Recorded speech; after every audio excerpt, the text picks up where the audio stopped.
প্রতিদিন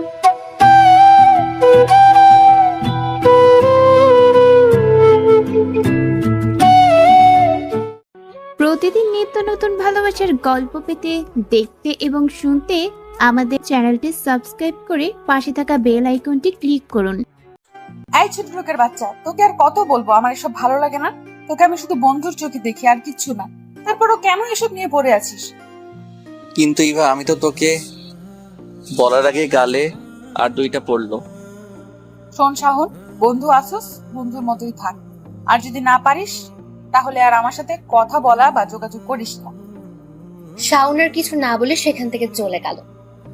কি কিছু বুঝলেন না তো? তাহলে চলেন সব ক্লিয়ার করি। আমি সোহান, এখন তো সবাই শাওন বলেই ডাকে। এবার ইন্টার প্রথম বর্ষের ছাত্র, বাবা মা, ছোট ভাই সিয়ামকে নিয়ে আমাদের ছোট পরিবার। আর এতক্ষণ যার থাপ্পড় খাচ্ছিলাম সে হলো আমার বেস্টর নুসরাত জাহান ইভা। ইভাকে আমি খুব ভালোবাসি, সে ছোটবেলা থেকেই, যখন ক্লাস 7-এ পড়তাম। ইভাকে বিভিন্নভাবে বোঝানোর চেষ্টা করি, কিন্তু সে প্রতিবারই আমাকে ইগনোর করে গেছে। কিন্তু আমি হাল ছাড়ি নাই, লেগেই আছি তার পিছে। এই নিয়ে আমি তাকে 7বার প্রপোজ করছি, সে প্রতিবারই আমাকে না করে গিয়েছে। আর আজ যা হলো তা তো দেখলেনি। এখন গল্পে ফেরা যাক। ভাবছি ইভাকে আর ডিস্টার্ব করবো না, বন্ধু আছি বন্ধুই থাক, নাহলে এই অধিকারটা হারাবো। বাড়ি এসে রুমে শুয়ে আছি, কিছুই ভালো লাগছে না। মা এসে 2বার ডেকে গেছে দুপুরে খাবার খাওয়ার জন্য। কি রে, তুই কি কানে চায়না ডাকতেছিস যে, নাকি তোর বাবাকে বলবো? বাবার কথা শুনে আমি তাড়াতাড়ি বিছানা থেকে উঠে পড়ি। মা তুমি যাও, আমি ফ্রেশ হয়ে আসতেছি। নিচে বাবাকে বলতে হবে না? এত করে ডাকলাম, উঠলে না, আর এখন বাবার কথা শুনতেই। মা যাও তো, আমি আসছি। ফ্রেশ হয়ে নিচে গিয়ে দেখি বাবা খেতে বসেছে। আমাকে দেখে বাবা বলল, বস, আজ এত তাড়াতাড়ি চলে আসলি যে? বাবা শরীরটা ভালো লাগছে না, তাই চলে আসলাম। তো এখন কেমন লাগছে? জি বাবা, ভালো। ইভা রাতে শুয়ে ভাবছে, না, আজ শাওনের সাথে একটু বেশি করে ফেলেছি। কালকে কলেজে গিয়ে সরি বলে দিব। বেচারাকে এইভাবে থাপ্পড় মারাটা আমার ঠিক হয়নি। পরের দিন কলেজে যেতে ইভার সাথে দেখা। আমি ইভাকে দেখেও না দেখার ভান করে চলে যেতেছিলাম, তখন ইভা আমাকে ডাক দিল। এই শাওন শোন। কি বলবে বলো? Shaon, I am sorry. ইভাকে থামিয়ে দিয়ে আমি বললাম, ছোট লোকদের সরি বলতে হয় না। আসলে শাওন, কালকে আমার মাথাটা এমনিতেই গরম ছিল, তার উপর আবার তুই এসব বলছিস, তাই কি বলতে কি বলে ফেলেছি আমি নিজেও জানি না। আপনারা ভাবছেন ইভার মাথা গরম ছিল কেন? তাহলে শুনুন। ইভার বান্ধবী সুবাকে একটি ছেলে ডিস্টার্ব করে, আর ইভা তার বান্ধবীরা মিলে ছেলেটাকে উত্তম মধ্যম দিয়েছিল, তাই মাথাটা আগে থেকেই গরম ছিল। আচ্ছা বাদ দাও এসব, চল ক্লাসে যাই। তুই যা, আমি আসতেছি। ইভা চলে গেল ক্লাসে। আমি হারামিগুলোরে খুঁজতেছি। খুঁজতে খুঁজতে পুকুর পাড়ে গিয়ে দেখি হারামিরা বসে আড্ডা দিচ্ছে। আমাকে দেখে তানিম বলল, আসছে বাংলার নবাব এতক্ষণে। এতক্ষণে আসবে না? তার তো আবার ইভার সাথে ডেটিং ছিল। তোরা কি চুপ করবি নাকি আমি আবার চলে যাব? হৃদয় আমার গালে হাত দিয়ে বলল, এখনো তো থাপ্পড়ের দাগ যায়নি, আবার ইভার কাছে গেছস? তোর বসলাম, ওই না তোদের কাছে। বলেই ক্লাসের দিকে রওনা দিলাম। হারামিগুলো আমার সাথে সাথে ক্লাসে ঢুকলো। পিছনে বেঞ্চে বসে আড্ডা দিচ্ছে। কিছুক্ষণ পর স্যার আসলো। সবগুলো ক্লাস করে বাড়ির দিকে রওনা দিলাম। কলেজ থেকে আমাদের বাড়ি বেশি দূর না, মাত্র 10 মিনিটের পথ, তাই পায়ে হেঁটেই বাড়ির দিকে রওনা দিলাম। কিছুক্ষণ পর পিছন থেকে কে জানি ডাক দিল। এই শাওন দাঁড়া। পিছনে তাকিয়ে দেখি ইভা একটা রিকশায় বসা। ওঠ, রিক্সায় ওঠ। না, আমি হেঁটে যেতে পারবো। বললাম না উঠতে। ইভার রাগি চোখ দেখে আমি আর কিছু না বলে রিকশায় উঠে বসি। তুই কি আমার সাথে এখনো রাগ করে আছিস? মনে মনে ভাবছি, মেয়েরা পারে বটে, এখন রাগ আমার এখনই ঠান্ডা। কি ভাবছিস এত কখন থেকে? কিছু না তো। হয়েছে, আর বলতে হবে না। নাম, এখন তোর বাড়ি এসে গেছি। আমি আর কিছু না বলে বাসায় এসে পড়ি। আমিও বাসায় চলে যাই। মেয়েটা কে ছিল রে? কোন মেয়ের কথা বলছো তুমি? নাকামি করিস না, এতক্ষণ যার সাথে রিক্সায় ঘুরে বেড়াবি। ও তো ইভা। ও, ইভা না হয় অন্য কেউ হলে আমার খবর করে ছাড়তো। ইভাকে মা চিনে, তাই কিছু বলেনি। মা, খিদে লাগছে, খাবার দাও। তুই ফ্রেশ হয়ে আয়, আমি খাবার পাচ্ছি। আমি ফ্রেশ হয়ে খেয়ে নিলাম। তার বিছানায় শুয়ে দিলাম একটা ঘুম। বিকাল বেলা তানিমের কলে ঘুম ভাঙলো। কল ধরতেই, এই হারামি, কখন থেকে কল করে যাচ্ছি, তোর ধরার নামই নেই। তাড়াতাড়ি শ্যামতুলি আয়, সবাই বসে আড্ডা দিচ্ছি। 5 মিনিট অপেক্ষা করো, আমি 10 মিনিটে আইতেছি। তারপর ফ্রেশ হয়ে শ্যামলতলি গেলাম। বন্ধুদের সাথে আড্ডা দিয়ে রাতে বাড়ি ফিরলাম। এভাবে চলছিল দিনকাল। দেখতে দেখতে 2টা বছর চলে গেল। এইচএসসি পরীক্ষা চলে এলো। ভালোভাবে পরীক্ষাও দেই। আল্লাহর রহমতে ভালো রেজাল্টও করি। শুধু আমি না, ইভাও ভালো রেজাল্ট করেছে। দুইজনে একই ভার্সিটিতে চান্স চাই এবং ভর্তি হয়, তবে ইভা জানে না। তবে সেদিনের পর থেকে ইভাকে আর ভালোবাসি কথাটা বলিনি, শুধু মনের মধ্যে রয়ে গেল। কি রে, আর কত ঘুমাবি? আজ না তোর ভার্সিটির প্রথম দিন? প্রথম দিনই লেট করবি নাকি? মার কথা শুনে লাফ দিয়ে বিছানা হতে উঠি। মা, তুমি নাস্তা রেডি করো, আমি আসতেছি। ফ্রেশ হয়ে রেডি হয়ে নিচে গিয়ে দেখি বাবা খাবার টেবিলে বসে আছে। কি ঘুম ভাঙলো? জি বাবা। শুনলাম আজ নাকি কলেজে যাবি। জি বাবা। বাবাকে আমি খুব ভয় পাই, তাই বাবার সামনে বেশি কথা বলি না। নাস্তা করে কলেজে যাওয়ার সময় বাবা একটা চাবি এগিয়ে দিয়ে বলল, এই নে ধর। কিসে চাই বাবা এটা? বাইরে গিয়ে দেখ। বাইরে এসে দেখি একটা বাইক রাখা। বাইকটা দেখে দৌড়ে গিয়ে বাবাকে জড়িয়ে ধরে বলি, আমার সুইট বাবা, মা। হয়েছে, এবার যা। বাইকে উঠে বাইজিতে একটা কল দিলাম। আমা, কই তুই? আমি তো বাসায়। তাড়াতাড়ি নিচে আয়, কলেজে যাব। ও, আপনাদেরকে তো বলতে ভুলে গেছি, 3 হারামিগুলো আমার সাথে ভর্তি হয়েছে। বাইজিৎকে নিয়ে আমি কলেজে চলে আসি। তানিম আর হৃদয়কেও বলেছি চলে আসতে, তারাও এসেছে। সবাই বসে আড্ডা দিচ্ছি, এ সময় ইভা আসলো। ইভাকে দেখে তো আমি পুরাই ফিদা হয়ে গেলাম। এরও সাক্ষাৎ পড়ি। ইভাকে দেখে আবারও ক্রাশ খেলাম। কি রে তোরা এখানে? ইভা জানতো না আমরা এখানে ভর্তি হয়েছি, বাট আমি জানতাম। আমারও তো একই প্রশ্ন, তুই এখানে? তুই তো আগে বললি না এই কলেজে ভর্তি হয়েছিস। তোকে বলে তো আর তুই এই কলেজে ভর্তি হতি না। কিছু বললি? না তো, ক্লাসে চল। আমরা সবাই ক্লাসে চলে গেলাম। ক্লাসে গিয়ে তো আমি পুরাই অবাক। তুই এখানে? রিক্তা আমার ফ্রেন্ড, আমার সাথে এসএসসি দিয়ে ময়মনসিংহ চলে গেছিল তার মামার বাড়িতে। সেখান থেকেই এইচএসসি পাস করেছে। রিক্তা আমাকে দেখে চিৎকার দিয়ে শাওন বলে জড়িয়ে ধরলো। আপনাদের বলে রাখি, রিক্তা আগে থেকে আমার প্রতি কিছুটা দুর্বল। কতদিন পর তোর সাথে দেখা, প্রায় 2 বছর। আর তোর নাম্বার বন্ধ কেন? আস্তে আস্তে আমার নাম্বার চেঞ্জ করেছে, তাই তুই কলে পাসনি। এরই মাঝে স্যার চলে আসলেন এবং প্রথম দিনের ক্লাস তাই পরিচয় পর্ব দিয়ে শুরু করলেন। প্রথমে স্যার তার পরিচয় দিলেন, তারপর একে একে সব ছাত্ররা পরিচয় দিল। ক্লাস শেষে ক্যাম্পাসে কিছুক্ষণ বন্ধুদের সাথে আড্ডা দিয়ে বাসায় আসার সময় হঠাৎ পিছন থেকে কে যেন বলে উঠলো, কি রে বাইক কবে কিনলি? আমি পিছনে তাকিয়ে দেখি ইভা। আজকে বাবা গিফট করলো। তো আমাকে কি লিফট দিবি না? কি তোকে না করেছি? ওঠ। ইভার বাসায় নামিয়ে দিয়ে আমি বাসে চলে আসি। তারপর থেকে প্রায়ই আমি ইভাকে ড্রপ করে বাড়ি দিয়ে আসতাম। কলেজ, বাড়ি আর আড্ডা এইভাবে কেটে যায় আর 3টা মাস। সকালবেলা ফোনে রিংটোনে ঘুম ভাঙলো। রিসিভ করতেই, হারামি, তোর না 9টায় ক্যাম্পাসে থাকার কথা? সরি, এখন কয়টা বাজে? কয়টা বাজে মানে? 9:30 বাজে। হৃদয়ের কথাটা শুনে আমার ঘুম চলে গেল। ফ্রেশ হয়ে নাস্তা না করে ক্যাম্পাসে চলে আসি। এসে দেখি সব ব্যবস্থা করাই আছে। আসলে আজকে হৃদয় এবার বান্ধবী শুভকে প্রপোজ করবে, তাই এত কিছু। হৃদয় এবং শুভা দুইজনকে মনে হয় ভালোবাসে, কিন্তু এই ডাইনির জন্য কিচ্ছু করতে পারে না। এই পর্যন্ত যে ছেলে শুভাকে প্রপোজ করেছে সেই এবার হাতে কেলানি খেয়েছে, আর তাই বেচারা হৃদয় ভিতরে ভিতরে পুড়ে মরছে। তাই গতকালকে আমি বলেছিলাম এই ব্যাপারটা আমি দেখবো, তাই আজকে এই আয়োজন। ওই দেখ, ইভা শোভা গেট দিয়ে ঢুকছে। আচ্ছা, ইভাকে আমি দেখছি আর শুভাকে এখানে পাঠিয়ে দিচ্ছি বলে ইভার কাছে আসলাম। ইভা, চলো ফুচকা খাওয়াবো। সত্যি তুই ফুচকা খাওয়াবি? জি মহারানী, এবার চলেন। এই শুভা, তুইও চল। না শুভা থাক, শুভা তোমাকে হৃদয় ডাকছে। শুভা বুঝতে পেরে হারামিদের কাছে চলে গেল। এই তুই শুভাকে ভাগিয়ে দিলি কেন? আসলে আমার কাছে বেশি টাকা নাই, তাই তোর যদি শর্ট পড়ে ফুচকা, তাই তাকে পাঠিয়ে দিয়েছি। ডাহা মিথ্যা কথা, ইভা যাতে বুঝতে না পারে তাই এটা বললাম। ইভাকে নিয়ে আমি ক্যান্টিনে চলে আসছি। ইভা ইচ্ছা মতো ফুচকা খেলো। এদিকে শুভা হৃদয়ের কাছে আসলো। শোভা, তোমার চোখটা বন্ধ করো। কেন? আরে করতে বলছে, করেই দেখ। শুভা চোখ বন্ধ করলে হৃদয় হাঁটু গেড়ে বসে গোলাপ ফুলটা শুভার সামনে ধরে। I love you Shobha. Do you love me? Shubha চোখ খুলে তো অবাক। ক্যাম্পাসে সবার সামনে এভাবে প্রপোজ করে, কি বলবে বুঝে উঠতে না পেরে আই লাভ ইউ টু। সবাই হাততালি দিয়ে উঠলো। আমি আর ইভা এসে দেখি সবাই ক্লাসে চলে গেল। তাই ইভা বলে উঠলো, খাউন চল, আজকে তোর বাইকে ঘুরি। আমি কিছু একটা ভেবে বললাম, চলো। কিছুক্ষণ ঘোরাঘুরি করে দুপুরে বাসায় চলে আসি। ফ্রেশ হয়ে দুপুরে খাবার খাই। হাতে কোনো কাজ না থাকায় বেলকনিতে বসে গল্প লিখতে শুরু করি। আর গল্প লিখতে বসলেই কেন জানি না ইভার কথা মনে পড়ে। পড়বেই বা না কেন, আমার গল্প তো শুধু ইভাকে ঘিরে। ইভার কথা মনে পড়তে ইভাকে একটা কল দিলাম, ধরলো না। কি ব্যাপার ইভা, কল ধরলো না কেন? আবার দিলাম, ধরলো না। 10 বারের মাথায় কল ধরলো। ইভা, কল ধরছিলে না কেন? তুমি ঠিক আছো? একটা কাজ করছিলাম। ইভা, তোর কণ্ঠ এমন লাগছে কেন? সত্যি করে বল, তুই ঠিক আছিস? আচ্ছা পরে কথা বলি, আমার ভালো লাগছে না। ইভার কথা শুনে বুঝলাম কোনো একটা গন্ডগোল আছে, কিন্তু কি? আমাকে যে করেই হোক জানতে হবে। বেলকনি বসে থাকতে আর ভালো লাগছে না, তাই বাসার বাইরে চলে আসি আমি। আর আমি কল দিয়ে বলি সেমতুলি আসতে। সেমতুলি হলো আমার বন্ধুরা বসে যে জায়গায় আড্ডা দেয় সেই জায়গার নাম। কিছুক্ষণ পর সব হারামিরা চলে আসলে জমি আড্ডা দিই। বাসায় ফিরি রাত 10টায়। অবশ্য আম্মু একটু বকা দিয়েছিল, কিন্তু আব্বুর জন্য বেঁচে যাই। ফ্রেশ হয়ে রাতের খাবার খেয়ে শেষ হয়ে ভাবছি এবার কি হলো। এবার কথা শুনে মনে হলো এবার কিছু একটা নিয়ে টেনশনে আছে। না, এসব ভেবে এখন আরামের ঘুমটা হারাম করব না, কালকে ইভার কাছ থেকে সব জেনে নেব। পরের দিন ক্যাম্পাসে একা একা বসে আছি। ইভার বিষয়টা নিয়ে টেনশন হচ্ছিল, তাই আগে আগে কলেজে এসে পড়ি। হারামিগুলো এখনো আসেনি। গেটের দিকে তাকাতেই দেখলাম ইভা আসতেছে। ইভা আমাকে দেখে সোজা আমার কাছে আসলো।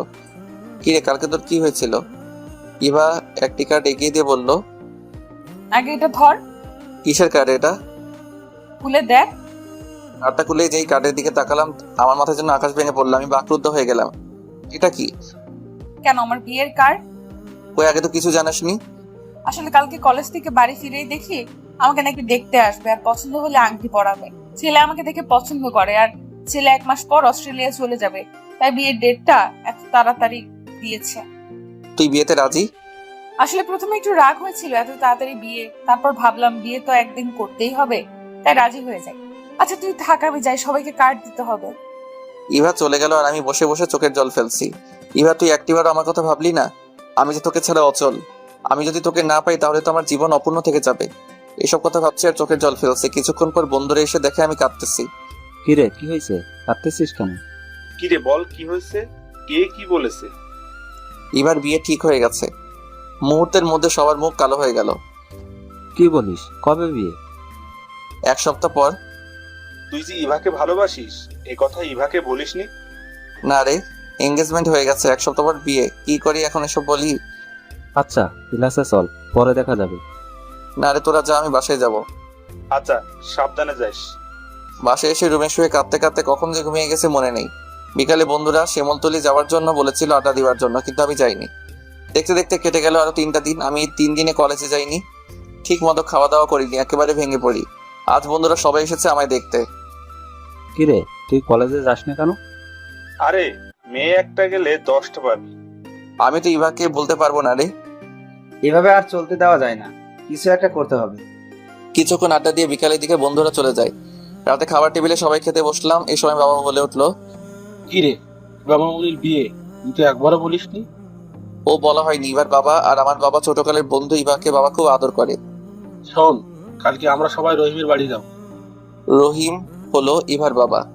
আমি যেতে পারবো না। কিভাবে যাব?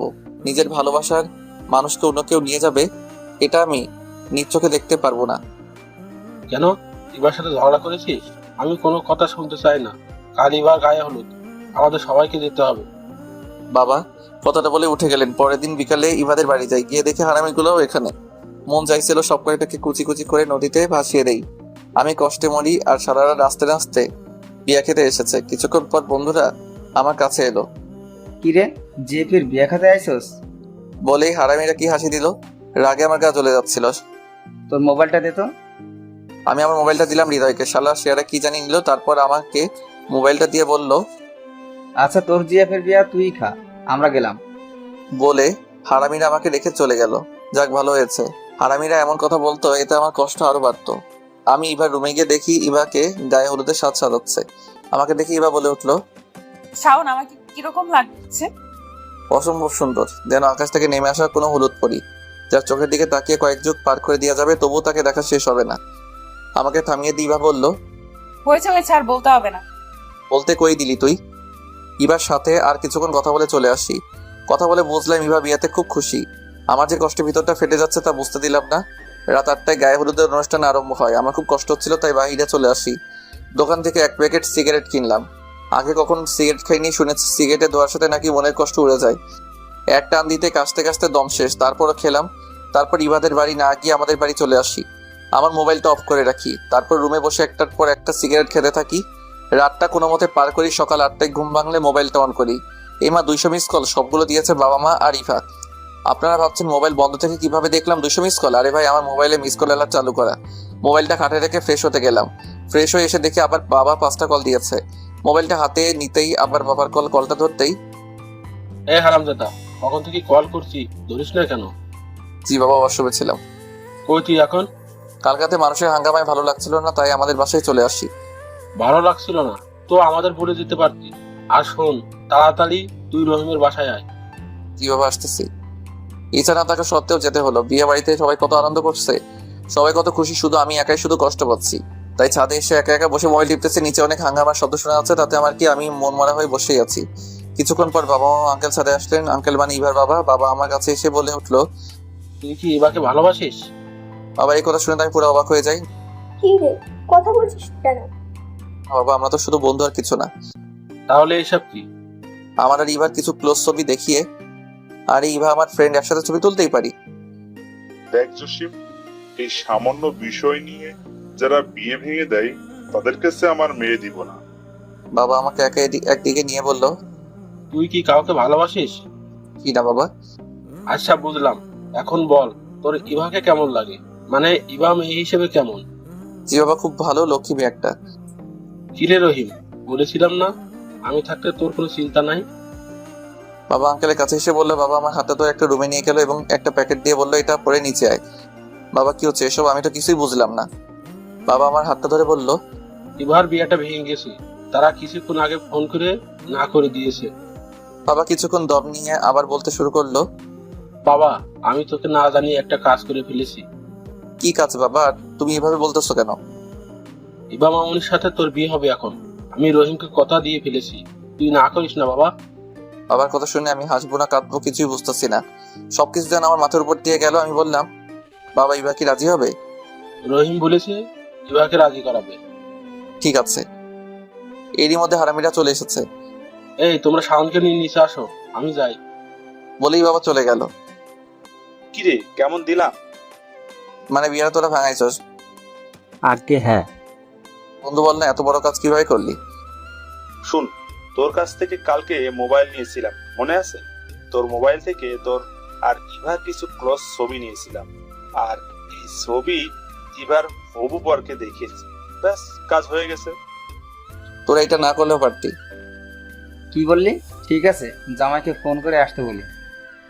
আরে না, আমি তো মজা করছিলাম। তবে রে হারামি, বলে বন্ধুরা আমাকে মারতে শুরু করলো। বর্ষে যে নিচে গেলাম বন্ধুদের সাথে, কাজী কবুল বলতে বলতে সাথে সাথে কবুল বলে ফেলি। যাকে এবার আর চিন্তা নেই। বিয়ার কাজ শেষ হলে ইভাকে আঙ্কেল গাড়ি পর্যন্ত নিয়ে এসে আমার হাতে তুলে দিলেন।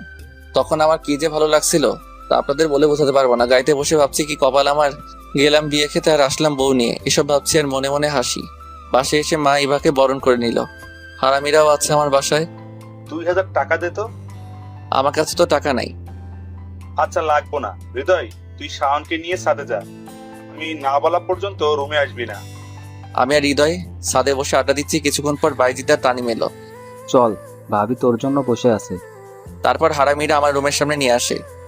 শোন, বিড়াল কিন্তু ভালো করে মারিস। তুই না পারলে আমাকে বলিস। বাকশালারা রুমে এসে দরজাটা লাগিয়ে দিয়ে ইভার দিকে তাকাতে দেখি ইয়া বড় একটা ঘোমটা দিয়ে বসে আছে। ঘোমটার জন্য এবার মুখটা দেখা যাচ্ছে না। এক পা দুপা করে এগোচ্ছি, বুকটা ধুকপুক করতেছে। শুনেছি বাসর ঘরে বউ নাকি স্বামীর পায়ে সালাম করে। কই ইভা তো এলো না সালাম করতে। কি করব কিছুই বুঝতেছি না। নিজেই নিজের উপর রাগ হচ্ছে, কেন যে আগে 2-3টা বিয়ে করে বাসর ঘরের অভিজ্ঞতা অর্জন করিনি। খাটের এক কোণে গিয়ে বসলাম। আমাকে দেখে ইভা ঘোমটাটা সরিয়ে বলল, শোন, আমি তোকে স্বামী হিসেবে মানতে পারবো না, তো আমার কাছে আসার চেষ্টা করবি না। ইভার কথা শুনে আমি বাকরুদ্ধ হয়ে যাই। কি বলবো কিছুই বুঝতেছি না। ইভা আমার দিকে একটা বালিশ ছুঁড়ে মেরে বলল, তুই সোফায় ঘুমা আর আমি খাটে ঘুমাবো। সোফায় তো আমি ঘুমাতে পারি না। তা আমি কি করবো? ঘুমাতে না পারলে জেগে থাক, যা তো এখান থেকে, আমি ঘুমাবো। কি আর করব, মনে একরাশ কষ্ট নিয়ে সোফায় শুয়ে পড়লাম। বাসর ঘর নিয়ে জীবনে কত স্বপ্ন দেখেছি, শেষ পর্যন্ত কিনা আমাকে সোফায় ঘুমাতে হলো। ভাবতেই চোখে জল চলে এলো। সকালবেলা ঘুম ভাঙতে চোখ খুলে দেখি বউ আমার গোসল করে এসে আয়নার সামনে বসে মাথার চুল আঁচড়াচ্ছে। প্রতিদিন সকালে ঘুম ভাঙতে ইভাকে দেখতে পারবো, ভাবতেই ভালো লাগে। এভাবে চেয়ে আছিস কেন? আমার বউকে দেখছি। আমি না তোকে বললাম আমি তোকে স্বামী হিসেবে মানি না? তো আমাকে এসব বউটও ডাকবি? শোয়া থেকে উঠে ফ্রেশ হয়ে ইভাকে নিয়ে নিচে গেলাম। আমাদের দেখে সবাই হা হয়ে তাকিয়ে আছে, যেন আমরা ভিন্ন গ্রহে এলিয়েন। আমাদের আর কোনোদিন দেখিনি। বাহ, তোদেরকে খুব মানিয়েছে। দেখতে হবে না কার ছেলে আর ছেলের বউ? ছেলে কি তোমার একার নাকি? আরে তোমরা ঝগড়া থামাবা, আমি তোমাদের দুজনেরই ছেলে। এখন খেতে দাও। মা আপনিও বসে পড়েন, আমি বেড়ে দেই। আচ্ছা ঠিক আছে, তুমিও বসে পড়ো। খাবার টেবিলে বসে ইভা কি সুন্দর ব্যবহার। বলে কি মেয়ে, এটা দিব তোমাকে, এটা একটু নাও। সবার সামনে কি সুন্দর করে কথা বলে। আমি তো শুনে পুরাই শখ। বিকালে বন্ধুদের সাথে আড্ডা দিতে গেলাম। কিরে, বাসরাত কেমন কাটলো? বেয়াল কি মারছিলি? আরে দূর, রাতে কিছুই হয়নি। তারপর বন্ধুদের সবটা বললাম। আমার কথা শুনে বন্ধুদের সে কি হাসি। আহারে বেচারা, বাসর ঘরে সোফায় থাকতে হলো। বন্ধুদের সাথে আড্ডা দিতে দিতে রাত 10টায় বাসায় ফিরি। কিরে, এত রাত করে বাসায় ফিরলি? ঘরে বউ রেখে? তোর কি বুদ্ধি শুদ্ধি কখনোই হবে না? বাবা কখন থেকে না খেয়ে বসে আছে। বাবার কথা শুনে তো আমি পুরাই অবাক হয়ে যাই। যে আমাকে দেখতেই পারেন না সে কিনা আমার জন্য না খেয়ে বসে আছে। কথাটা শুনে মনে মনে খুশি হলাম। ফ্রেশ হয়ে আমি আর ইভা খেতে বসলাম। তুমি আমার জন্য না খেয়ে অপেক্ষা করছিলে কেন? খেয়ে নিতেই পারতে। বাবা মা যাতে না বোঝে তাই খাইনি। আর তুই আমায় তুমি করেই বলতিস কেন? আরে নিজের বিয়ে করে বউকে কি তুই করে বলবো?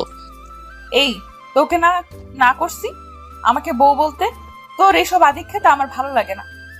এবার কথাটা শুনে আবার টেবিল আর আরো বসে থাকতে মন চাইনি, তাই উঠে রুমে চলে আসি। সোফায় শুয়ে শুয়ে ভাবতেছি ইভা কি আমাকে কখনো মেনে নেবে না? তাহলে আমাকে বিয়েটা করছিল কেন? কিছুক্ষণ পর ইভা রুমে এসে শুয়ে পড়লো। সকালবেলা খুব ভোরেই আমার ঘুম ভাঙলো। ইভা এখনো ঘুমাচ্ছে। ঘুমালে মেয়েটা কিরকম বাচ্চা বাচ্চা লাগে। ইভাকে দেখে নিজেকে আটকে রাখতে পারলাম না। আস্তে আস্তে ইভার কাছে গিয়ে বসে ইভাকে দেখতে লাগলাম। আমি কেমন জানি একটা ঘোরের মধ্যে হারিয়ে যাচ্ছি। এত কাছে কখন আসিনি ইভার। নিজের অজান্তে একটা ভালোবাসার পর শেখে দিলাম ইভার কপালে। হঠাৎ মনে হলো ইভা আমাকে ইভার এত কাছে দেখলে আস্ত রাখবে না, তাই উঠে পড়লাম। ফ্রেশ হয়ে একটু বাইরে গেলাম হাঁটাহাঁটি করতে। 8টার বাসায় ফিরি। কি রে, এত সকাল সকাল কই গেছিলি? এই তো একটু হাঁটাহাঁটি করতে। খেতে দাও তো, খিদে লাগছে। ফ্রেশ হয়ে আয়। তারপর ফ্রেশ হয়ে এসে একসাথে সবাই খেতে বসেছি। মা, আমি আজ কলেজে যাব। ইভাও কি যাবে? মা আমিও যাব। ঠিক আছে, শাওনের সাথে যাস। শুন, বৌমাকে সাথে করে নিবে, আবার সাথে করে নিয়ে আসবে। ঠিক আছে মা। আমি কলেজে যাবার জন্য রেডি হয়ে নিচে দাঁড়িয়ে আছি। ম্যাডামের এখনো আসার কোনো নামগন্ধ নাই। কিছুক্ষণ পর সিঁড়ির দিকে তাকিয়ে হা হয়ে যাই। আমি কাকে দেখছি? ইভা একটা কালো শাড়ি পরেছে। এর আগে কোনোদিন মেয়েটির শাড়ি পরতে দেখিনি। এত সুন্দর লাগছিল তা বলে বোঝাতে পারবো না, তাই হা করে তাকিয়ে ইভাকে দেখছি। ইভা যে কখন আমার কাছে চলে আসে বুঝতেই পারিনি। মুখ বন্ধ কর, নইলে মুখে মশা ঢুকবে। ইভার কথায় আমি কিছুটা লজ্জা পেয়ে বললাম, চলো, দেরি হয়ে যাচ্ছে। বাইকে করে দুইজন কলেজে গেলাম। গিয়ে দেখে হারামিরাও এসেছে। সবাই বসে আড্ডা দিচ্ছি। এরই মাঝে রিক্তা আসলো। এতদিন কলেজে আসো নাই কেন? এমনিতেই কাজ ছিল বাড়িতে। ও, এখন কাজ শেষ হয়েছে? তারপর সবাই বসে কিছুক্ষণ আড্ডা দিয়ে ক্লাসে চলে আসি। ক্লাসে এসে দেখি ইভা ক্লাসে নেই। কিছুক্ষণ পর স্যার আসে ক্লাসে। এখনো ইভার আসার নাম নেই। ক্লাস শেষে বাইরে গিয়ে ইভাকে খুঁজতে লাগলাম। খুঁজতে খুঁজতে ক্যান্টিনে গিয়ে দেখি ইভা একটি ছেলের সাথে হাসাহাসি করে কথা বলছে। দেখে আমার খুব রাগ হচ্ছিল, কিন্তু এখানে কিছু বলা যাবে না। যা বলার বাড়িতে গিয়ে বলবো, তাই আগে সেখান থেকে চলে আসি। কলেজ শেষে ইভার জন্য দাঁড়িয়ে আছি। ইভা এখন আসার নাম নাই। প্রায় 20 মিনিট পর সেই ছেলেটির সাথে ইভা আসলো। ছেলেটিকে বিদায় দিয়ে আমার কাছে আসলো। চল। আমি আর কিছু না বলে আগে বাইক স্টার্ট করে দিয়ে বাসে চলে আসি। রুমে এসে ইভাকে বলি, ছেলেটিকে আর তার সাথে তোমার এত কিসের কথা? ছেলেটি যেই হোক, তোকে বলতে যাব কেন? বলতে হবে আমাকে, কারণ আমি তোমার স্বামী।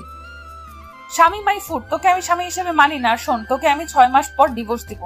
তো আমার ব্যাপারে তুই নাক গলাতে আসবি না। ইভার মুখে ডিভোর্সের কথাটা শুনে আমার মাথায় যেন আকাশ ভেঙে পড়লো। আমি আর কিছু না বলে রুম থেকে বেরিয়ে পড়ি। ছাদে গিয়ে সিগারেট ধরালাম। আগে সিগারেট খেতাম না, এখন ইভার অবহেলায় সিগারেট ওই আমারই একমাত্র সঙ্গী। এভাবেই কেটে যায় 1 মাস। ইভা এখন আমার সাথে আগের মতো কথা বলে না। আমি কথা বলার বহু চেষ্টা করি, কিন্তু ইভা শুধু হ্যাঁ বা না উত্তর দেয়। তাই আমিও বেশি কিছু বলি না। সকালে ফ্রেশ হয়ে নাস্তা করে ইভাকে নিয়ে কলেজে গেলাম। ক্যাম্পাসে গিয়ে দেখি বন্ধুরা সবাই বসে আছে, কিন্তু সবার মন খারাপ। তোরা সবাই মুখটা এমন বাংলার পেঁচার মতো করে রাখছস কেন? মিমের বিয়ে ঠিক হয়ে গেছে। মিম হচ্ছে বাইজিতের খালাতো বোন। কি বলিস, কবে? জানি না, তবে কিছুক্ষণ আগে মিম কল করে বলল বিয়ের ডেট ঠিক হয়ে গেছে সামনের রবিবারে। আজকে সোমবার, তার মানে 5 দিন সময় বাকি আছে। আর চল সবাই। কই যাবি? কই যাবো মানে তোর খালা বাড়ি। সবাই এখন যার যার বাড়ি গিয়ে রেডি হয়ে নে। তারপর সবাই উঠে পড়ি। আমি ইভাকে খুঁজতে থাকি, কারণ ইভাকে বলে যেতে হবে। ইভাকে গিয়ে দেখি বান্ধবীদের সাথে বসে আড্ডা দিচ্ছে। আমি ইভাকে ডাক দিলাম, ইভা একটু এদিকে আসো। কি বলবি? এখানে বল। শোন, আমি এখন বাড়ি চলে যাব। তুমি কি আমার সাথে যাবে? এখন চলে যাবে কেন? ক্লাস করবে না?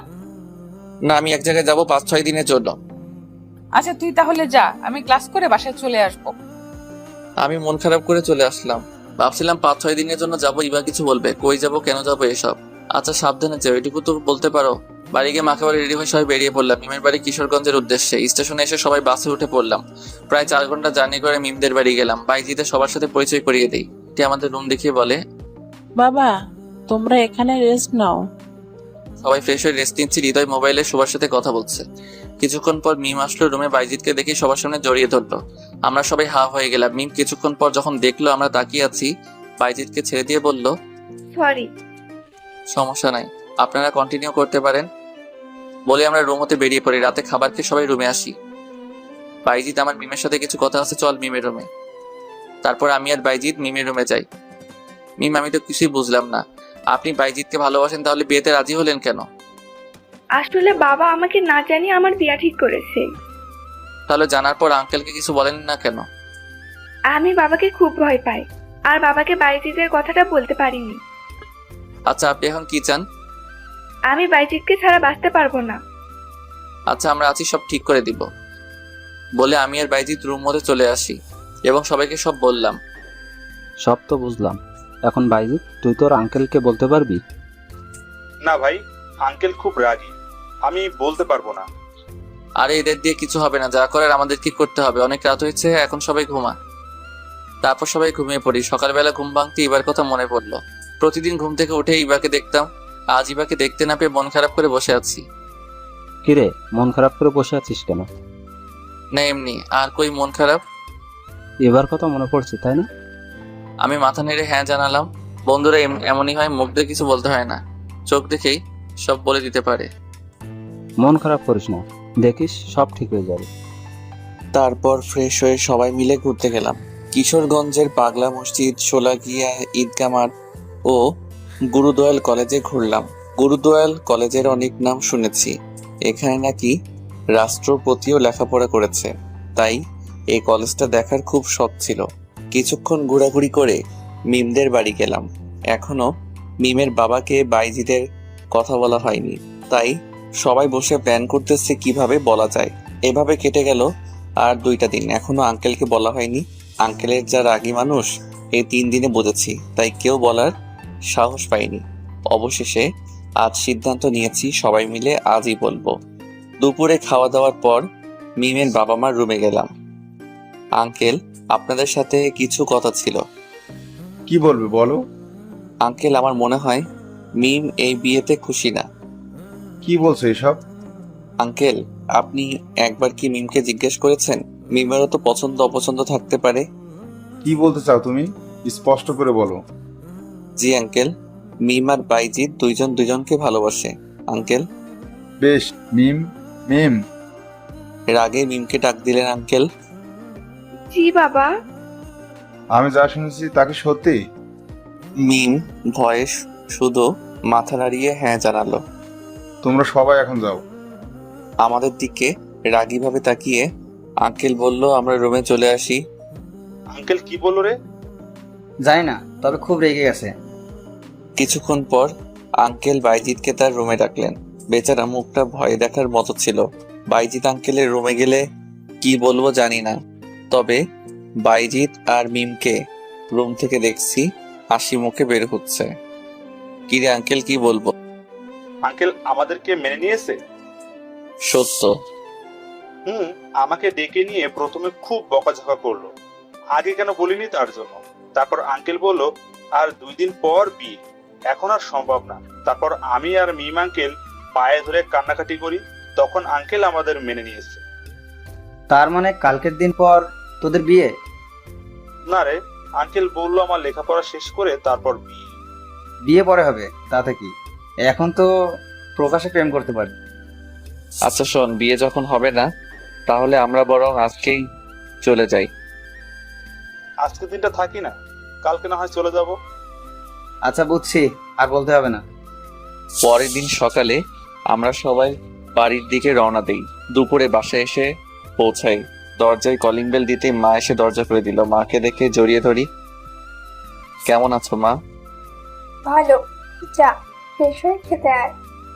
ফ্রেশ হয়ে এসে আমি আর মা খেতে বসি। শোন, বিকালে গিয়ে ইভাকে নিয়ে আয়। কেন? আর ইভা কই গেছে? কেন, তুই জানিস না ইভা তোকে কিছু বলেনি? না, ইভা তো কিছু বলেনি আমাকে। তুই চলে যাওয়ার পর তো ইভাও তার বাড়িতে চলে গেছে। তোমাকে বলে যায়নি? বললো তো, তুই নাকি বলেছিস যেতে। আচ্ছা, বিকালে গিয়ে নিয়ে আসবো। অনেক জার্নি করেছি, তাই রুমে গিয়ে শুইতেই এক ঘুম। বিকালে মায়ের ডাকে ঘুম ভাঙলো। কি রে, তুই না ইভাকে আনতে যাবি? আচ্ছা তুমি যাও, আমি ফ্রেশ হয়ে যাচ্ছি। তারপর ফ্রেশ হয়ে বাইকটা নিয়ে ইভাদের বাড়ি গেলাম। অনেকদিন বাইকটা ধরা হয়নি, তাই বাইকেই গেলাম। কলিং বেল বাজাতেই শাশুড়ি আম্মা দরজা খুলে দিলেন। আমি শাশুড়ি আম্মাকে সালাম করলাম। তারপর শাশুড়ি আম্মার সাথে কিছুক্ষণ কথা বলে ইভার রুমে গেলাম। গিয়ে দেখি ইভা শুয়ে আছে, তাই ইভার পাশে গিয়ে বসলাম। এই কয়দিন ইভাকে দেখতে পারিনি, তাই মন ভরে দেখতে লাগলাম। হঠাৎ কারো শব্দে আমার ধ্যান ভাঙলো। তুই কখন এলি? এই তো কিছুক্ষণ হলো। রেডি হয়ে নাও, মা পাঠিয়েছে তোমাকে নিয়ে যেতে। আচ্ছা তুই নিচে যা, আমি রেডি হয়ে আসতেছি। আমি নিচে গিয়ে শাশুড়ি আম্মার সাথে বসে কথা বলতেছি। কিছুক্ষণ পর ইভা আসলো। আমি ইভাকে নিয়ে বাইকে করে বাসায় চলে আসি। পরের দিন ইভাকে নিয়ে কলেজে যাই। আমার সাথে বাইকে ইভাকে দেখে রিক্তা বলল। মেয়েটা কে ছিল শাওন? তারপর রিক্তাকে ইভার কথা সব বলে কেঁদেই দিলাম। এ ব্যাপার। আচ্ছা শোনো, আমার কাছে একটা বুদ্ধি আছে, এটা কাজে লাগাতে পারলেই ইভা তোর জন্য পাগল হয়ে যাবে। কি করতে হবে বলো, ইভার জন্য সব করতে পারবো। তাহলে শোন। রিক্তা কি বলেছে গল্পের সাথে থাকেন, জেনে যাবেন। এতে যদি হিতে বিপরীত হয় আর আমাকে ভুল বোঝে? আরে পাগল, তুই তাকে বলে দিবি, আর আমি তো আছি।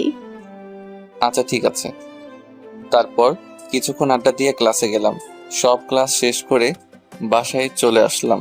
বিকেলে শ্যামলতলি গেলাম বন্ধুদের সাথে আড্ডা দিতে। তাদের বললাম আমার আর রিক্তার প্ল্যানটা, তারাও সম্মতি দিল। কিছুক্ষণ বন্ধুদের সাথে আড্ডা দিয়ে বাসায় চলে আসি। রাতে খাবার খেয়ে রুমে আসি। ইভাও আসে। ইভা শোন, 6 মাস পর তো আমাদের ডিভোর্স হয়ে যাবে, তাই না? কিন্তু হঠাৎ এই কথা কেন? না মানে এমনি। আচ্ছা শোন, তাহলে আমাদের যে বিয়ে হয়েছে এটা কলেজের কাউকে আর বলিস না। তুই তোর বান্ধবীদেরও না করিস কাউকে বলতে, আর আমিও আমার বন্ধুদের বলবো। আচ্ছা ঠিক আছে। সকালে কলেজে যাওয়ার সময় ইভা আমার বাইক উঠবে এমন সময়। ইভা শোন, তুই একটা রিক্সা করে কলেজে চলে যা, আমার একটা কাজ আছে, কাজটা করে কলেজে আসবো। ইভা কখনো ভাবেনি আমি ইভাকে এভাবে না করে দিব। আচ্ছা যা। তারপর আমি বাইক নিয়ে ইভাকে রেখে চলে আসি। রিক্তাকে কল দিলাম। কই তুই? বাসার নিচে রিক্সার জন্য দাঁড়িয়ে আছি। আচ্ছা 5 মিনিট অপেক্ষা কর, আমি আসতেছি। তারপর আমি রিক্তাকে বাইকে করে নিয়ে কলেজে চলে আসি। ক্যাম্পাসে ঢুকতেই দেখি ইভা তার বান্ধবীদের সাথে বসে আড্ডা দিচ্ছে। আমি রিক্তাকে নিয়ে সোজা ক্যাম্পাসে ঢুকি। ইভা আমাদের দেখে হা করে তাকিয়েছিল। আমরা বন্ধুদের সাথে না গিয়ে আমি আর রিক্তা আলাদা বসে আড্ডা দিচ্ছি। ক্লাস শুরু হলে সবাই ক্লাসে চলে গেল, কিন্তু আমি রিক্তা ক্লাসে যাইনি। এদিকে ইভা সারা ক্লাস আমাকে না দেখে মনে মনে ভাবতে থাকে, শাওন ক্লাস নাই কেন? নিশ্চয়ই এই ডাইনিটার সাথে আছে। ইভা ক্লাস শেষ করে আমাকে খুঁজতে থাকে। গিয়ে দেখে আমি আর রিক্তা নারিকেল বাগানে বসে আছি, আর রিক্তা আমার মাথায় হাত বুলিয়ে দিচ্ছে। আমাদের দেখেই ইভা আমাদের কাছে এলো। তুই এখানে? তোকে সারা ক্যাম্পাসে খুঁজেছি, ক্লাসও তো করিস নাই। আমাকে খুঁজেছিস কেন? আমার প্রশ্নে ইভা থতমত খেয়ে যায়। না মানে বাসায় যাবো এই জন্য। শাওন, এই মেয়েটিকে? আমার কাজিন, আমাদের বাসায় থাকে। আর ইভা, এ হলো রিক্তা, আমার জিএফ। ইভা আমার কথা শুনে আর কিছু না বলে সেখান থেকে চলে যায়। এখন দেখ বাবু কেমন লাগে, আমাকে খুব জ্বালিয়েছ না? এখন বুঝো ঠেলা। আমরা কিছুক্ষণ আড্ডা দিয়ে ক্লাসে চলে যাই। কলেজ ছুটির পর আমি বাইকে বসে আছি।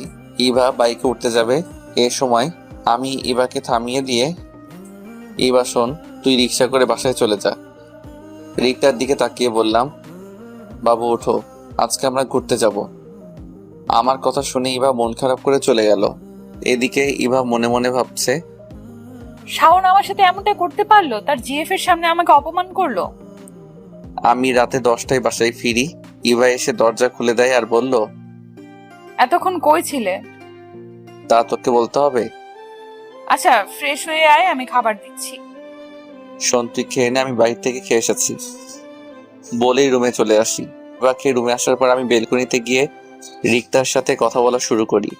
ইভাকেও দেখছি না, মনে হয় শুয়ে আমাদের কথা শুনছে। তাই প্রায় 2 ঘন্টা প্রেমালাপ করি। 12টায় রুমে আসি। এতক্ষণ কার সাথে কথা বলছিলে? তুই এখনো ঘুমাসনি? আগে আমার কথার উত্তর দে। কার সাথে হবে আবার? রিক্তার সাথে। তোর লজ্জা করে না বাসায় বউ রেখে অন্য মেয়েদের সাথে কথা বলতে? ওরে আমার বাবু, আমার তো মনেই ছিল না। শোন, রিক্তা অন্য মেয়ে না, রিক্তা আমার হবু বউ। তোকে ডিভোর্স দিয়ে আমি রিক্তাকে বিয়ে করব। আমার মুখে ডিভোর্সের কথাটা শুনে ইভা থমকে গেল। বাঙালি নারীর বিয়ে একবারই হয়, আর ইভার আগে সেই দিন ডিভোর্সের কথা এমনিতেই বলেছিল। ইভা আমাকে স্বামী হিসেবে মেনে নেয়নি ঠিক, কিন্তু আজ ডিভোর্সের কথা শুনে ইভা যে কষ্ট পেয়েছে আমি তা ঠিক বুঝতে পেরেছি। কষ্ট পাক তাতে আমার কি, আমিও তো কম কষ্ট পাইনি।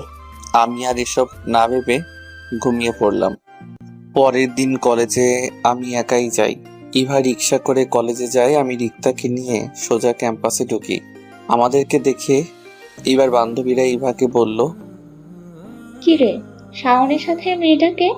আর তোকে দেখছি 2 দিন ধরে একাই রিক্সা করে আসছিস, তোদের কি কিছু হয়েছে? ইভা বান্ধবীদের সবটা খুলে বলল। তুই কাজটা ঠিক করিসনি, এখন পস্তা। তোর চোখের সামনে দিয়ে তোর স্বামীকে আরেকজন নিয়ে যাবে। ক্লাস শুরু হয়ে আমরা সবাই ক্লাসে চলে যাই। আমি আর রিক্তা দুইজন চোখে চোখে কথা বলছি। ইভাকে দেখছে আমাদের দিকে আর চোখে তাকিয়ে আছে ছলো ছলো চোখে। ক্লাস শেষে আমি আর রিক্তা দুইজন বাহিরে বসে আছি। রিক্তা, আমার মনে হয় ইভাকে এখন বলে দেওয়া উচিত। তুই কি পাগল হয়েছিস? এখনো তো কিছুই হয়নি। এখনো তো ইভা যে তোকে ভালোবাসে তা বলেনি। আর ভালোবাসলে ভালোবাসার মানুষ অবহেলা করলে যে কতটা কষ্টের তা তোকে বুঝতে হবে না। তুই এত বুঝিস? আগে যদি জানতাম তাহলে আমি তোকেই বিয়ে করতাম। কথাটা বলেই সামনে তাকিয়ে দেখি ইভা দাঁড়িয়ে আছে। আমি আর কিছু না বলে ইভাকে দেখিয়ে রিক্তার কোলে শুয়ে পড়ি। এখানে কি হচ্ছে? দেখছিস না আমরা প্রেম করছি? ইভা আমার কলার ধরে দাঁড় করিয়ে বলল। লজ্জা করে না তোর বউ থাকতে একটা রাস্তার দুশ্চরিত্র মেয়ের সাথে প্রেম করতে? ইভা, রিক্তাকে নিয়ে কোনো বাজে কথা বললে ভালো হবে না বলে দিলাম। একবার না 100 বার বলবো, অন্য স্বামীর সাথে প্রেম করে বাজে মেয়ে না তো কি ধোয়া তুলসী পাতা? ইভা কথাটা বলার সাথে সাথে ঠাস ঠাস করে 2টা বসিয়ে দিলাম। ব্যাস, অনেক হয়েছে তোর নাটক। কিছু বলিনি এতদিন, কিন্তু আর না। বাজে মেয়ে রিক্তা না তুই। আর কিসের স্বামী স্বামী করিস? বিয়ার পরে একটিবার ভালো করে কথা বলেছিস আমার সাথে? বিয়ার পরে কলেজের এক বড় ভাইয়ের সাথে তুই কি করেছিলি? কলেজ ছুটির পরও তো তোর জন্য আমাকে আধা ঘন্টা দাঁড়িয়ে থাকতে হতো। আমি এসব ভুলে গেছি ভাবছিস? তোকে ভালোবাসা তো দূরের কথা, তোকে দেখলে এখন আমার ঘেন্না হয়, ঘেন্না। নেক্সট টাইম আমার ব্যাপারে কোনো কথা বলবি না। এখন দূর হ আমার চোখের সামনে থেকে। এবার চোখ দিয়ে শুধু পানি পড়ছে, আর কোনো কথাই বলছে না। বাবু চল তো এখান থেকে, এসব মেয়েদের দেখলে আমার গা জ্বলে। বলেই আমি রিক্তার হাত ধরে চলে আসি। ইভার সাথে খারাপ ব্যবহার করে আমারও ভালো লাগছে না, তাই রিক্তাকে নিয়ে একটা পার্কে বসি। সরি রে, আমার জন্য এত কিছু হলো আজ। কি বলছিস তুই? আমি সরি, আমার জন্য তোকে এত কথা শুনতে হলো। আর থাপ্পড়টা ওর পাওনা ছিল। তারপরও ইভাকে থাপ্পড় মারাটা তোর উচিত হয়নি। কোনটা উচিত আর কোনটা উচিত না সেটা তোকে বুঝতে হবে না। আমার সামনে তোকে বাজে কথা বলবে আর আমি বসে থাকবো? আচ্ছা বাপ হয়ে এখন এসব বাদ দে। বাদাম খাবো, বাদাম নিয়ে আয়। আচ্ছা তুই বস, আমি আনতেছি। তারপর কিছু বাদাম এনে খেতে খেতে কিছুক্ষণ আড্ডা দিই। বিকাল হয়ে গেছে, তাই রিক্তাকে তার বাসায় নামিয়ে দিয়ে আসি। কোনো কিছু ভালো লাগছে না, তাই বন্ধুদের শিমুলতলি আসতে বলি আড্ডা দিতে। বন্ধুদের সাথে আড্ডা দিয়ে রাতে বাসায় ফিরি। দরজায় কলিং বেল দিতেই ইভা এসে দরজা খুলে দেয়। খুব খিদা পেয়েছে, খেতে দে। দুপুরেও খাইনি, তাই খুব খিদা লাগছে। আচ্ছা ফ্রেশ হয়ে আসো, আমি খাবার দিচ্ছি। ফ্রেশ হয়ে খাবার খেয়ে দুইজন রুমে গেলাম। শোনো, তুমি চাইলে খাটে ঘুমাতে পারো। তোর সাথে ঘুমানোর ইচ্ছা আমার নাই। বলেই বেলকনিতে গিয়ে রিক্তাকে বলে দিলাম। তোর বউ কি করে রে? কি আর করবে, খাটে বসে বসে চোখের জল ফেলছে। কলেজের ব্যাপারে তোকে কিছু বলেছিল? না, কিছুই বলেনি, তবে বাসায় আসার পর থেকে তুমি করে বলতেছে। বলেছিলাম না তোর জন্য পাগল হয়ে যাবে তোর বউ। আচ্ছা শোন, আমার ব্যাপারটা মনে থাকে যেন। মনে থাকবে। তুই আমার এত বড় উপকার করলি, তোর কথাটা আমি রাখবো না? আচ্ছা আমার ঘুম পাচ্ছে, রাখি। ওকে, শুভরাত্রি বলে কলটা কেটে দিলাম। বেলকনিতে থেকে রুমে এসে দেখি ইভা শুয়ে শুয়ে কি জানি ভাবছে।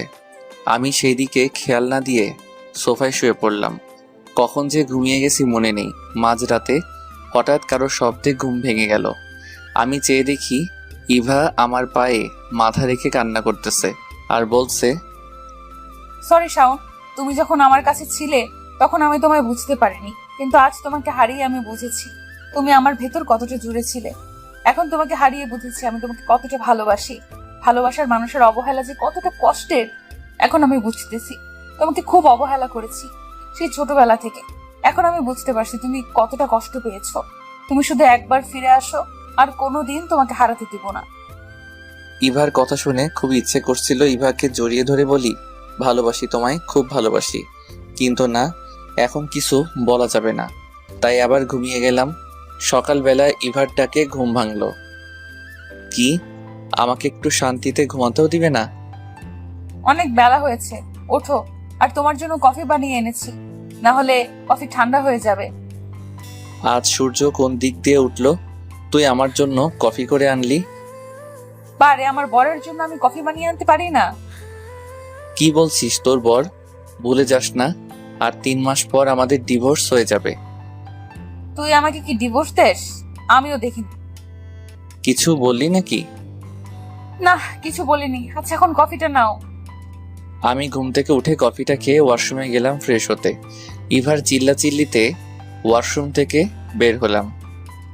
কি হয়েছে, এভাবে চেঁচাচ্ছিস কেন বলে ফ্লোরের দিকে তাকিয়ে দেখি আমার মোবাইলটা ভেঙে পড়ে আছে। হায় আল্লাহ, এটা কি করলি? আমার মোবাইলটা ভাঙলি কেন? এই তোর মোবাইলে মেয়েদের এত কল কিসের?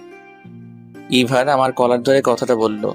আমি ভাঙা মোবাইলটা হাতে নিয়ে দেখি রিক্তা কল দিয়েছিল।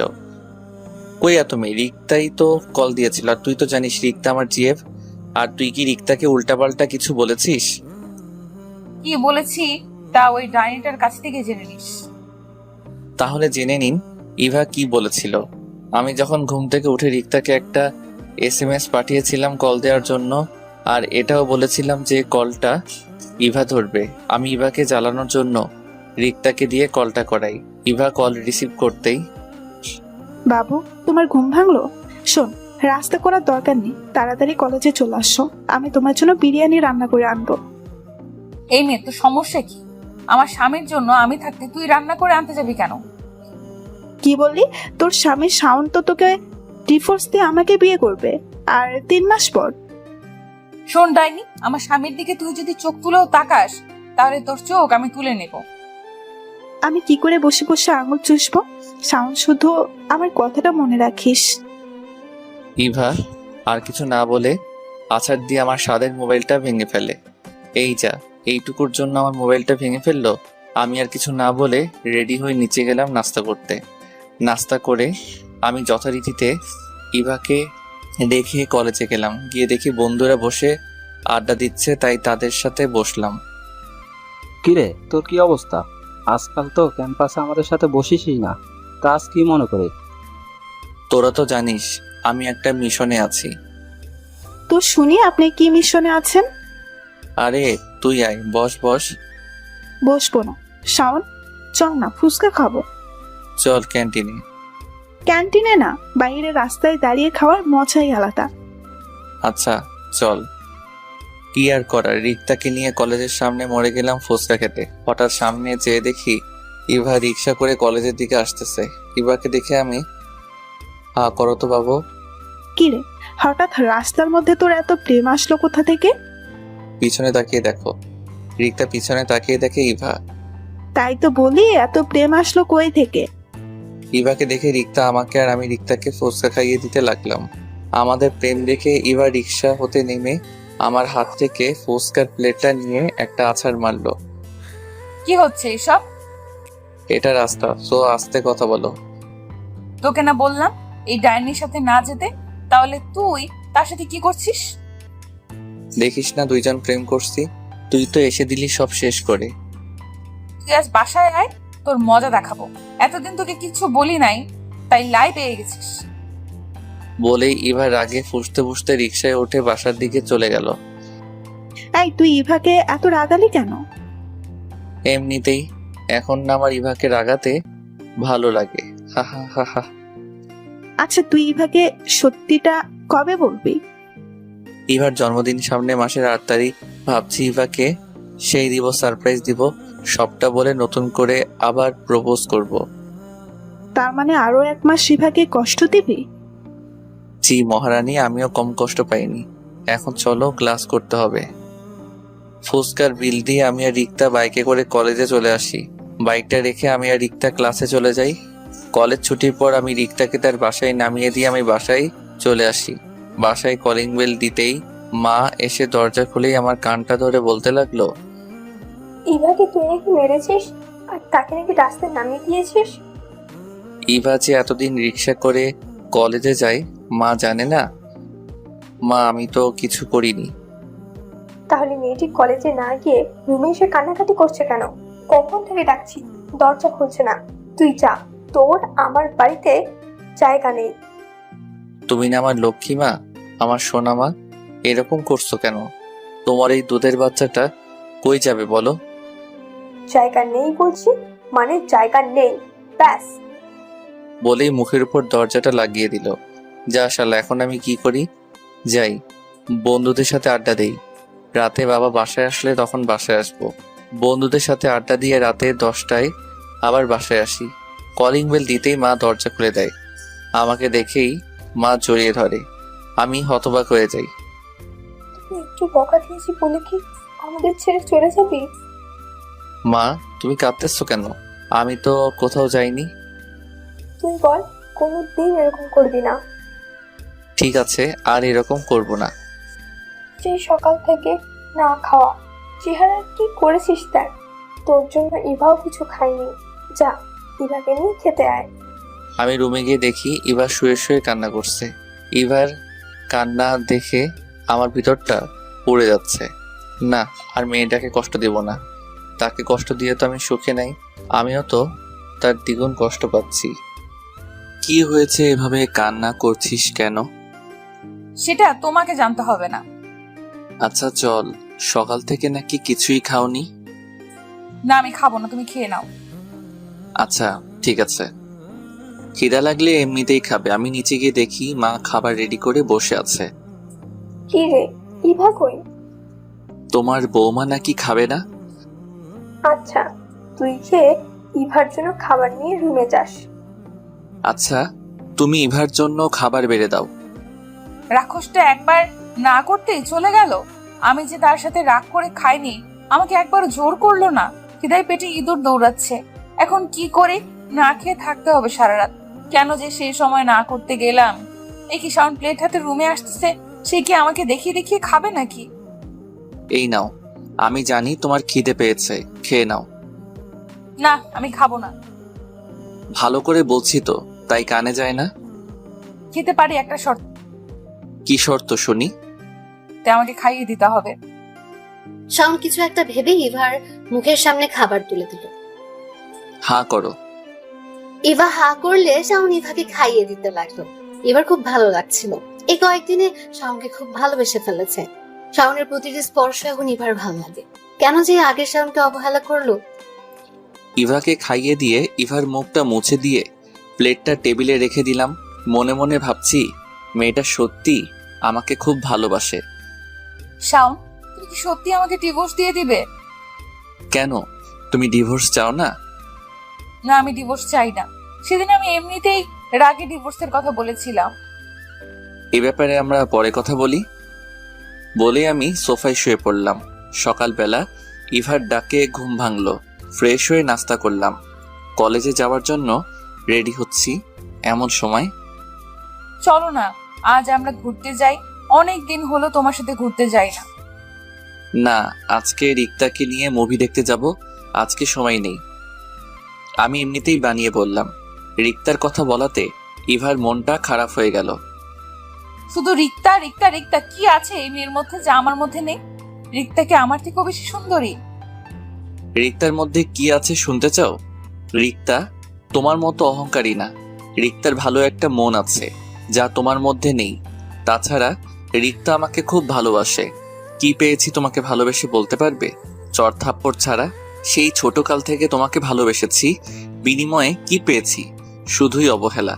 এখন আমাকে একটু শান্তিতে থাকতে দাও। ইভার দিকে চেয়ে দেখি শুধুই চোখের জল ফেলছে, আর কিছুই বলছে না। শোন, আমার সামনে এসব নেকা কান্না করবে না, এসব আমার একদম পছন্দ না। এদিকে ইভা ভাবছে আগে শাওন তাকে কত ভালোবাসতো, তার জন্য কত কি করতো। তার মন খারাপ দেখলে সহ্যই করতে পারতো না, তাকে হাসানোর কত চেষ্টা করতো। সেই শাওন এখন বলছে তার কান্না নাকি কি কান্না। এসব ভেবে ইভা হাউ মাউ করে কেঁদে উঠল। আমি তাড়াতাড়ি করে ইভার মুখটা চেপে ধরি। মা শুনতে পারলে আজ আমার খবর আছে, কালকে কোনো রকম বেঁচে গেছি। ইভা প্লিজ কান্না থামাও, মা শুনতে পারলে আমাকে মেরে ফেলবে। ইভা কান্না থামালো, কিন্তু মাঝে মধ্যে ফুপাচ্ছে আর চোখের জল ফেলছে। যতই হোক ইভাকে ভালোবাসিত, তাই ইভার সামনে বসে ইভার চোখের জল মুছে দিয়ে বললাম, সরি। আচ্ছা চলো, আজ আমিও তোমার সাথে রিক্সা করে কলেজে যাব। ইভা কান্না মাখা কণ্ঠে বলল, না তুমি যাও, আমি কলেজে যাব না।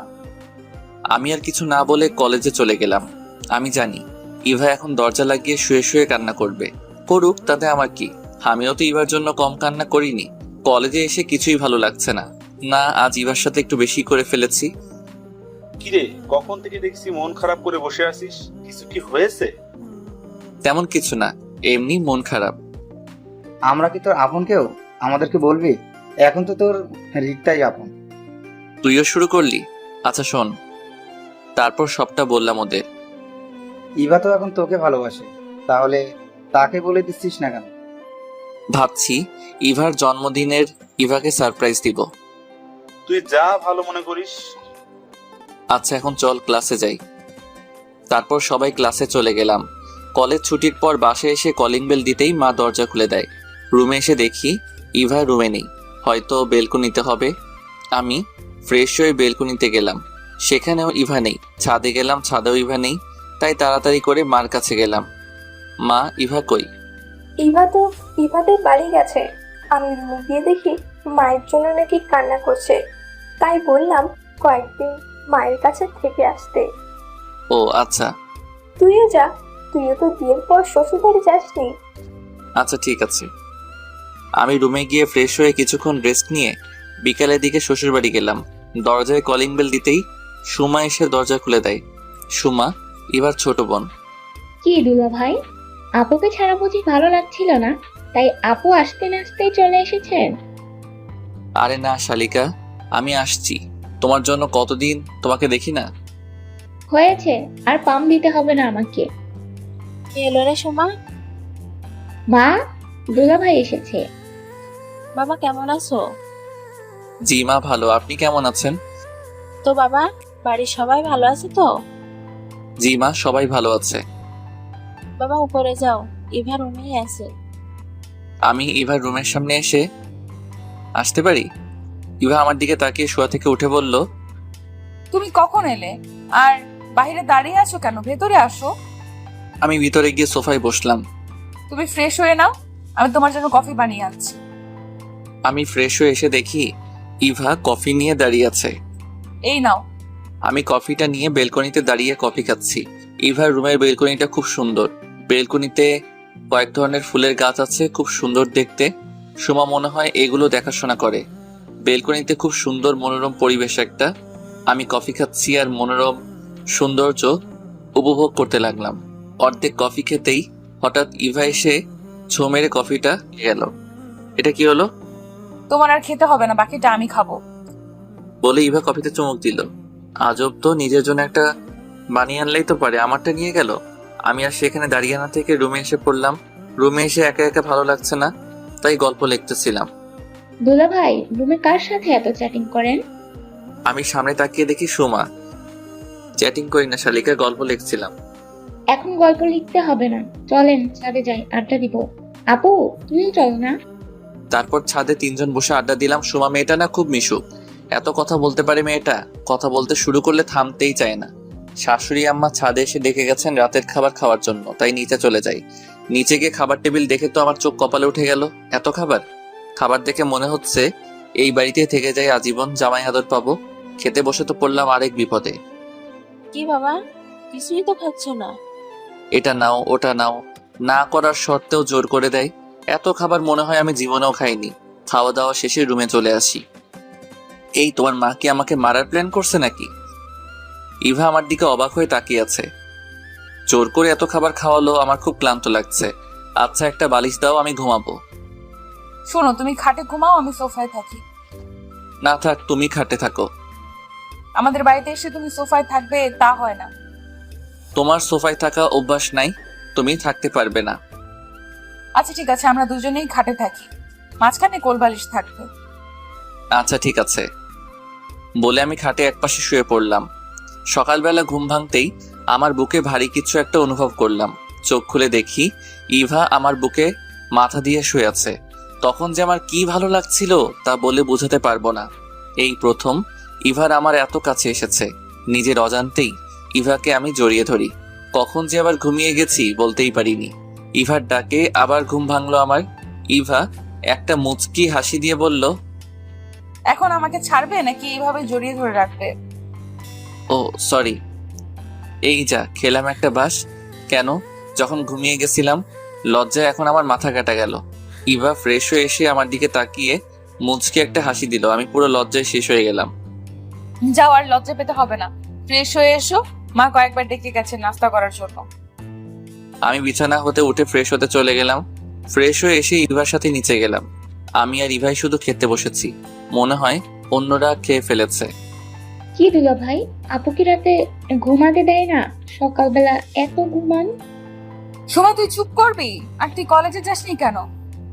আজকে দুলা ভাইয়ের সাথে ঘুরতে যাব। আচ্ছা ঠিক আছে, বিকালের দিকে যাব। না, দুলা ভাইকে এখন শপিং এ নিয়ে যাব, কিছু কেনাকাটা করে তারপর বিকাল দিকে ঘুরতে যাব। খাইছে রে আমারে, এই মেয়েকে নিয়ে মার্কেটে গেলে তো আমার পকেট পুরো ফাঁকা করে দিবে। বিয়ে করলে এই এক জ্বালা, শ্বশুর বাড়ি গেলে শালা শালিকা পকেট পুরো ফাঁকা করে ফেলে। লজ্জায় কিছু বলাও যায় না। যারা বিয়ে করেছেন তারা এই বিষয়ে আমার থেকেও বেশি জানেন। দুপুরের দিকে সুমাকে নিয়ে মার্কেটে গেলাম। সুমা শুধু ঘুরে ঘুরে দেখে, কিছুই পছন্দ হচ্ছে না। অবশেষে 2টা জামা নিল। আমিও ইভার জন্য পছন্দ করে একটা নীল শাড়ি কিনলাম। বিয়ের পর কিছুই দেয়নি মেয়েটিকে, কোনোদিন কিছু চাইও নি মেয়েটি। সুমাকে নিয়ে একটা রেস্টুরেন্টে গেলাম, লাঞ্চ করে বাসায় চলে আসি। আমি রুমে গিয়ে দেখি ইভা শুয়ে আছে। আমি শাড়ির প্যাকেটটা খাটে রেখে ফ্রেশ হতে গেলাম। ফ্রেশ হয়ে এসে দেখি ইভা শাড়িটা দেখতেছে।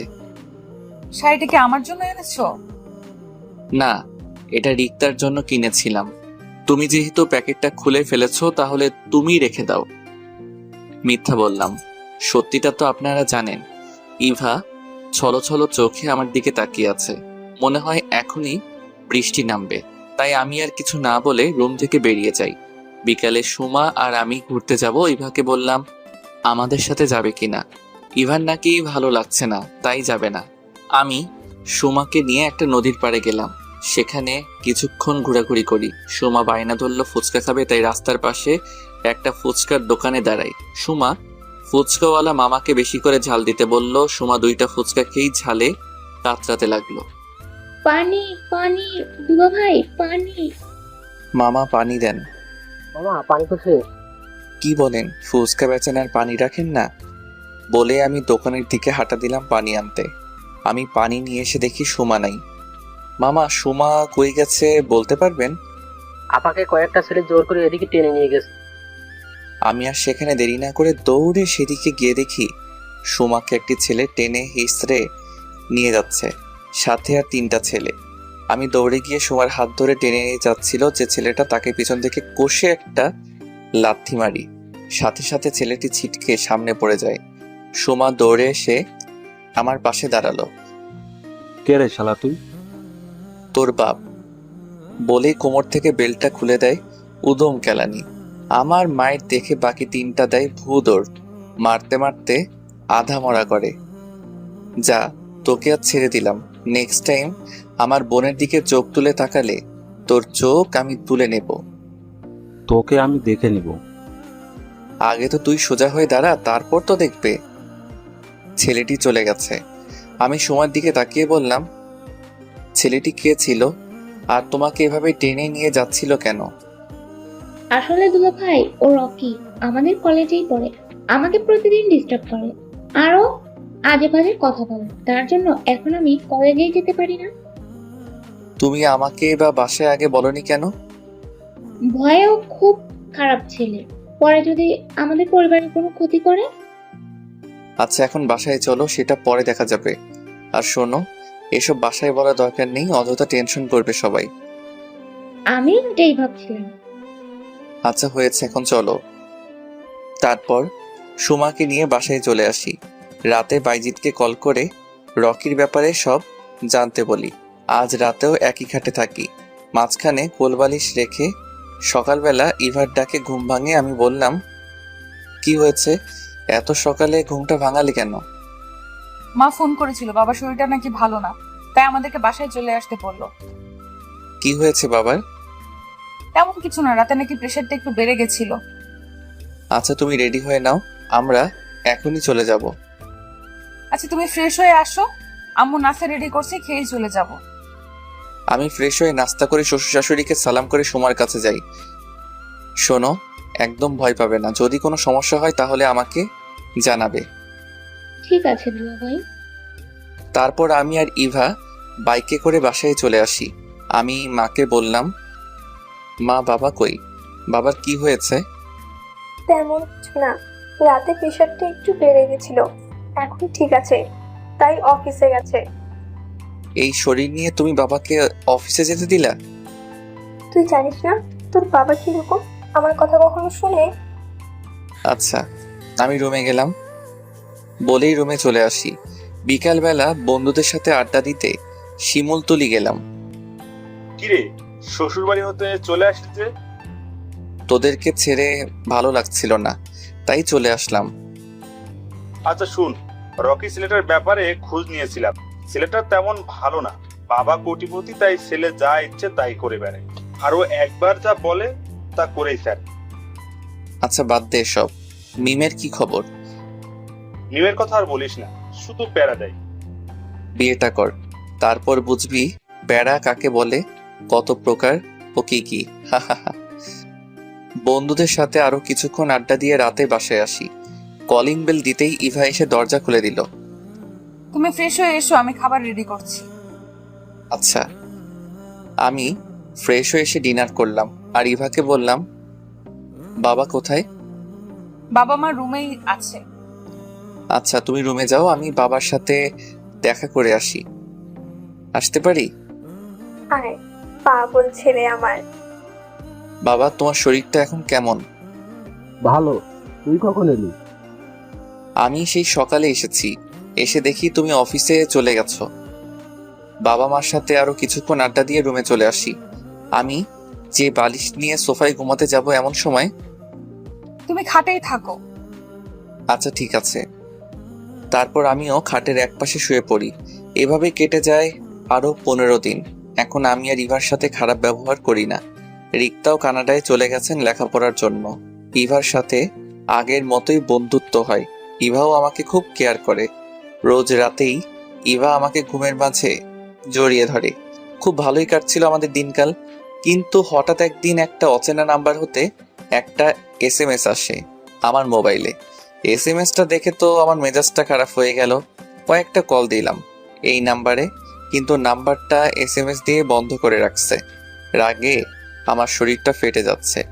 রাখবই না বা কেন? অচেনা একটা মানুষ আমার স্ত্রীর সম্পর্কে বাজে মন্তব্য করবে, আমি বসে থাকবো? SMS-টা ছিল এই, মিস্টার শাওন আকন্দ, আপনি কি জানেন আপনার স্ত্রী পরকীয়ায় আসক্ত? নিজের স্ত্রী সম্পর্কে এমন বাজে কথা শুনলে কারি বা রাগ উঠবে না? আমি এই কথাটা আর ইভাকে না বলে নিজে নিজেই খুঁজতে থাকি কে হতে পারে এই তৃতীয় লোক যে আমার আর ইভার মাঝে ঝামেলা সৃষ্টি করতে চায়। রাতে আমি আর ইভা শুয়ে আছি, হঠাৎ ইভার মোবাইলে অচেনা নাম্বার হতে একটা কল আসে। ইভা কলটা রিসিভ করলো। হ্যালো, কে বলছে? আমি যেই হই না কেন, আমি আপনার স্বামী সম্পর্কে একটা ইনফরমেশন দেওয়ার জন্য কল করেছি। কি ইনফরমেশন বলেন? আপনি কি জানেন আপনার স্বামী আপনাকে রেখে আর একটা বিয়ে করেছে? হোয়াট? ইভা কথা বলতে বলতে বেলকনিতে চলে গেল। আপনি যদি চান আমি আপনাকে প্রমাণ দিতে পারি। আপনি কালকে বিকাল 5টায় লেকের পাড়ে চলে আইসেন। আচ্ছা, আমি আসবো। এদিকে আমি ভাবছি ইভা এত রাতে কার সাথে কথা বলে, আর আমার সামনে কথা না বলে বেলকনিতে চলে গেল। নাকি অচেনা লোকটির কথাই ঠিক, না এবার দিকে নজর রাখতে হবে। ইভা রুমে এসে শুয়ে পড়ল। কারো চোখে কোনো ঘুম নাই। ইভা ভাবছে, শাওন কি সত্যি আর একটা বিয়ে করেছে? লোকটি বললো তো প্রমাণ দিবে। না, কালকে লোকটার সাথে দেখা করলেই সব জানতে পারবো। সকালে ঘুম ভাঙতেই দেখি ইভা রুমে নাই। মনে হয় বাথরুমে হবে। অনেকক্ষণ হলো এখনো ইভা বাথরুম থেকে বের হলো না। তাই বাথরুমে গিয়ে দেখি দরজা খোলা, ভিতরে গিয়ে দেখি ইভা নেই। তাড়াতাড়ি করে নিচে গেলাম। মা, ইভা কই? ও তো কিছুক্ষণ আগেই বের হলো, বললো কি নাকি কাজ আছে। ইভার এত সকালে কি কাজ? আচ্ছা ঠিক আছে, তুমি নাস্তা রেডি করো। রুমে গিয়ে দেখি মোবাইলে সেই নাম্বার থেকে একটা এসএমএস আসছে। তাড়াতাড়ি করে এসএমএসটা ওপেন করি। কি শাওন সাহেব, আমার কথা কি এখনো বিশ্বাস হয় না? তাহলে আজ বিকাল 5টায় লেকের পাড়ে চলে আইসেন, তাহলেই সব দেখতে পারবেন। এসএমএসটা দেখে আমার মাথাটা পুরো আউলিয়ে গেল। কি হচ্ছে এসব আমার সাথে? এদিকে ইভা সকাল সকাল বাসা থেকে বের হয়ে গেছে রিক্তার খোঁজ নিতে। আজ কয়েকদিন হয়ে গেল রিক্তাকে দেখছি না। না, আজ রিক্তার খোঁজ নিতেই হবে। আমাকে জানতেই হবে রিক্তা কোথায়। আর রিক্তা ছাড়া তো আর শাওনকে কোনো মেয়ের সাথে দেখিনি।